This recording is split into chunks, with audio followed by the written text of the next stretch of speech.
Alrighty, so we're on the second half of managing your Google My Business profile. We're back here on Byron's Beef Bagels, the Google My Business Profile Manager, and we're going to go over reviews.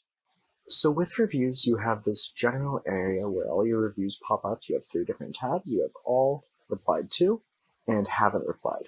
So haven't replied is probably the most important one because that's what we're focusing on, and then you can just find these reviews right down here on your sidebar. Alrighty, so I'll just walk you through the data here. So we have sort by date, sort by highest rating, and sort by lowest rating.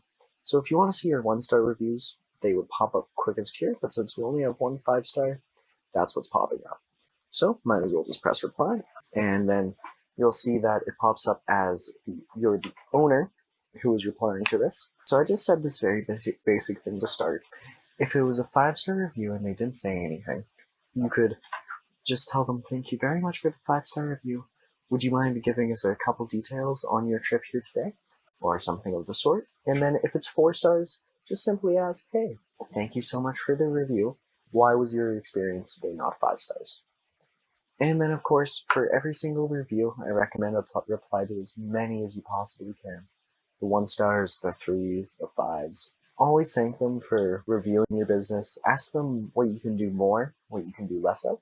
Ask them how you can help. And that's the key to online Google success. So once you have your comment all typed out, you just press post reply. It will go from the haven't replied to replied. As you can see, it's here now. And you're good to go. And then if you're sorting by date, as more reviews come in, they will get overlapped over this one, and I just recommend keeping it over haven't replied. So next up on the Google My Business Profile Manager is the messaging system.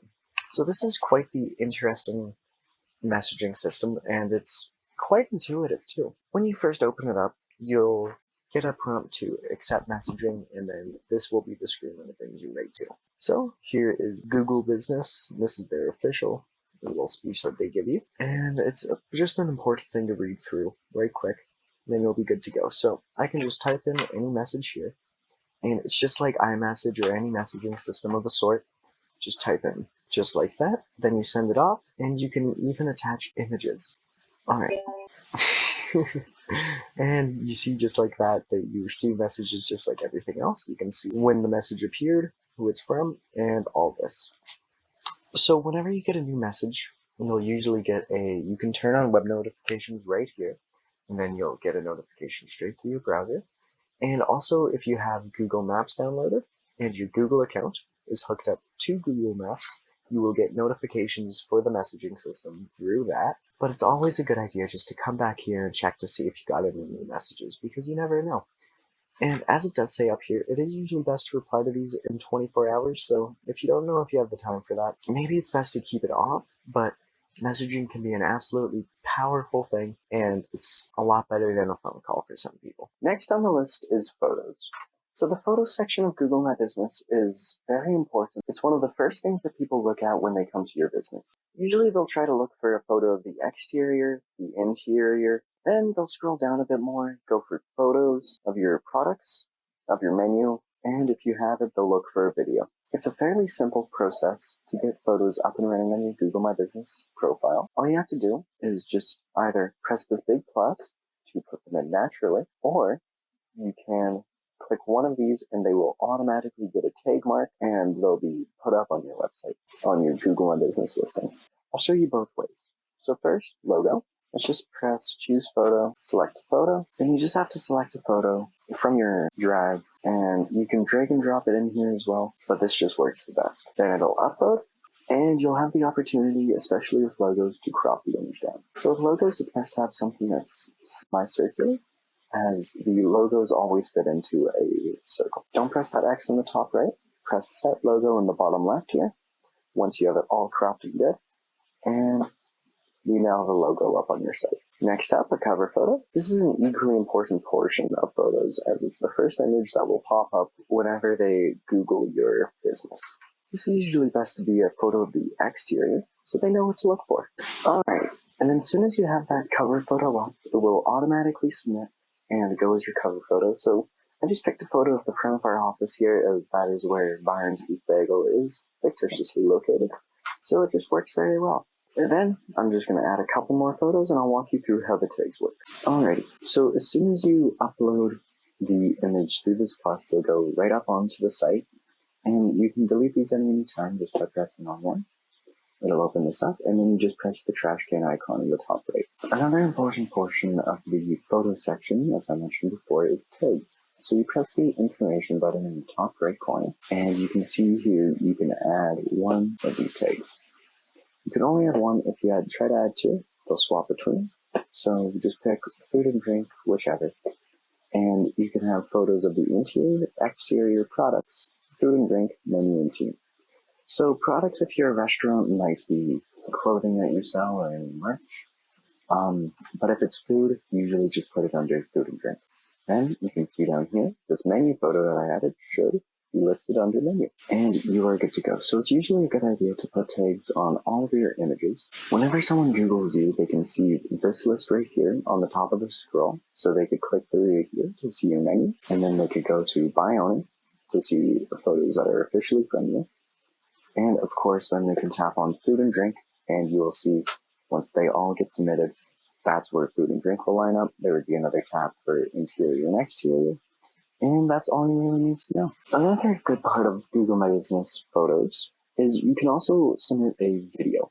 So the video on Google My Business, it's best to keep it under 30 seconds and something that is pretty light, because anything too large will get this notice right on the bottom here, maximum file size exceeded. But a video can be a really powerful tool. It can be a mini documentary that walks the customer through your entire business, and just to add that extra depth and just make it look that one step more professional. Now I'll show you where your logo and cover photo go on just a normal Google search.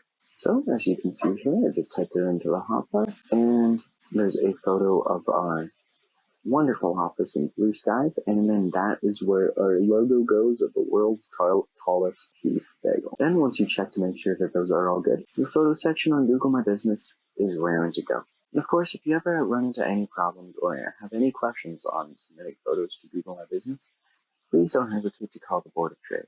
Next up is bookings.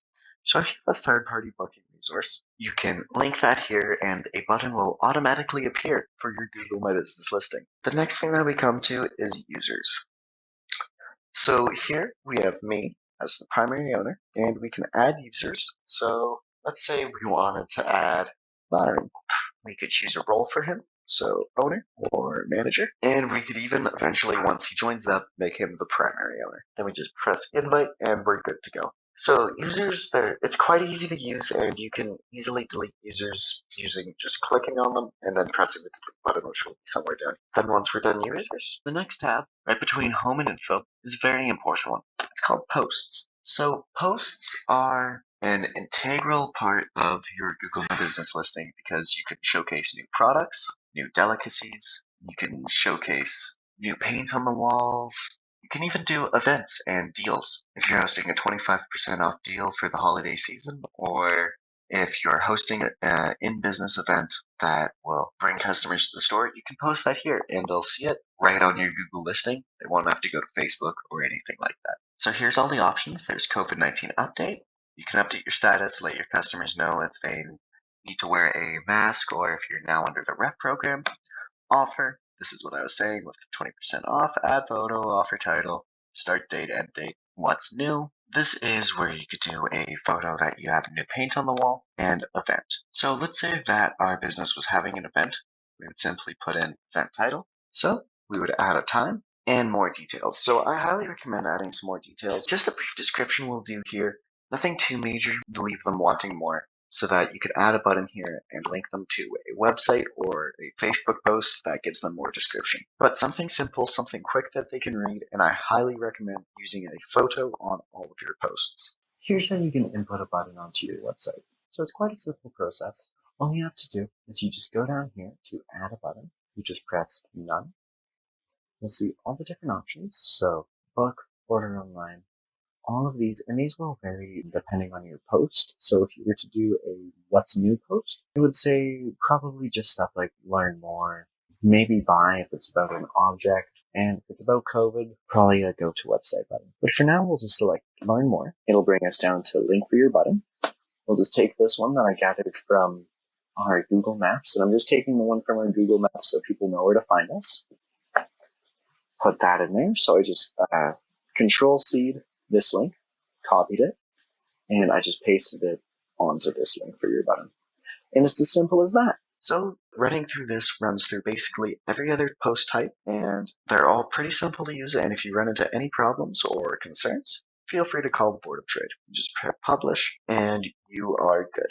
All right, for the next section of your Google My Business listing, we're just going to have to jump over to the Stellar Board of Trade. So this is for if you're in retail or if you work in a different domain than a restaurant, you'll have a product section. So with having products, you just press Get Started. You can add a photo of your product. I recommend if you have a product, you put up a photo, product name, and put that there. Select a category. So you're probably going to have to create new categories, each individual ones. So let's say on our Stellar Board of Trade website, we wanted to say that we were selling brochures. Product price would be $0. And make sure as well that this says Canadian dollars right up here. If it doesn't, you might have to adjust some things, and if you run into any issues, please just call the Board of Trade. It could also mean that your location's wrong. Product description. So a product description is a really important part of Google My Business, and it may be the final decision maker on whether or not they want to come into the store or order online your product. Something quick and brief, but it can also be a little bit longer if you're interested in writing. You have 1,000 characters to work with, and it can be very powerful. Next thing on a product is you can add a button. So there's many different types of buttons to do. You could use order online, buy, learn more, or get offer. So get offer, that could be they send you an email and you send them back a discount code, something of the sort. Learn more, that'll just send them to a website. So let's just go with that one for now. We'll just take this link over here, paste it in there, and then this link will lead them directly to our Google My Business Google Maps page. So they can just scroll through some info on there and they can come in. The other two options on Google My Business for buttons are buy and order online. So with buy and order online, these would usually link to a third-party online shopping resource. And without a third-party online shopping resource, they cannot buy a product directly off of Google My Business. Google My Business products is not meant to be online shopping. It's more meant as just some nice free advertising that can be incredibly powerful. And that's all you need to know for products. If you ever run into any issues, don't be afraid to call the Board of Trade. And that wraps up your tutorial on the Google My Business Profile Manager. It's a very quick and easy process to use, and it's quite enjoyable once you get into it. It shows your customers that you're active on your listing, and that's something that a lot of customers these days search for. Having a well set up Google My Business profile may be something that a customer will choose you over rather than one of your competitors. Thanks for listening to this Google My Business tutorial, and have a great day.